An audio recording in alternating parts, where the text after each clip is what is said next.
ভারতবর্ষের পশ্চিম বাংলার দুজন যুবক ছিল, একজনের নাম ছিল আহমদ, আরেকজনের নাম হলো মোহাম্মদ। এই আহমদ এবং মোহাম্মদ দুজন ছিল একদম তরুণ যুবক।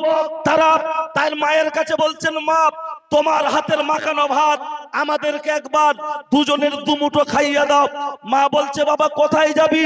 বলছে, বিশ্ব নবীর বিরুদ্ধে একজন বেঈমান আমার নবীকে জাদুকর বলেছে, আমার নবীকে জিনাখোর বলেছে, মদখোর বলেছে, তার বিরুদ্ধে আমরা লড়াই করতে চাই। তার মা বলছে, বাবা তোরা যাবি তো মারা যাবি।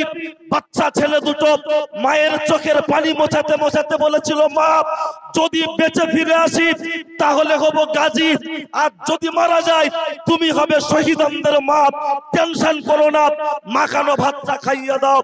মায়ের হাতের মাখানো ভাত দুগাল দুই ভাই খেয়ে যখন সেই নির্দিষ্ট ঠিকানায় চলে আসলো, লেখকের বাড়ির সামনে এসে বলল, এই বইটা কে লিখেছে? লেখক বলল, আমি।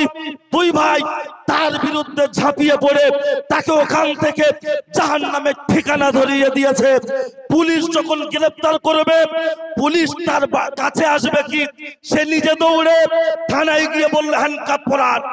পুলিশ দেখে অবাক হয়ে গেল, তোমরা কারা? বলছে, আমরা চোর নয়, ডাকাত নয়, বিশ্ব নবীর বিরুদ্ধে চক্রান্ত করে তার চরিত্র হরণ করার চেষ্টা করেছে, তাকে আমরা হত্যা করেছি। পুলিশ বলছে, জেল হবে।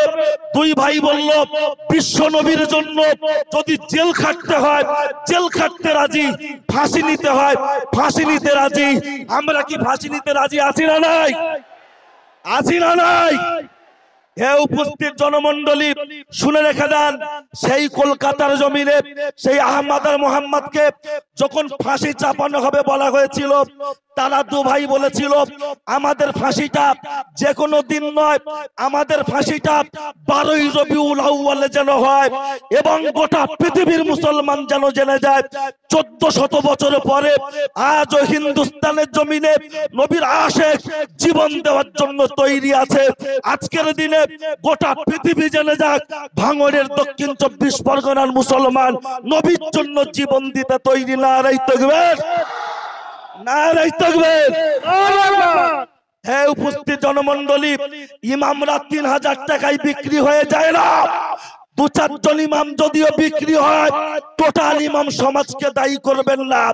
আমরা যেমন ইউপির বিরুদ্ধে বলছি, আমরা যেমন ভারতবর্ষের বিভিন্ন রাজ্যের নেতা নেত্রীদের বিরুদ্ধে বলছি, তার রাজ্য সরকারের বিরুদ্ধে বলছি, পশ্চিম বাংলায় কখনো কখনো দেখি একটা ভিডিও ভাইরাল হয়েছে, বলেছে অমুক ব্যক্তি গরিবদের জন্য আল্লাহ।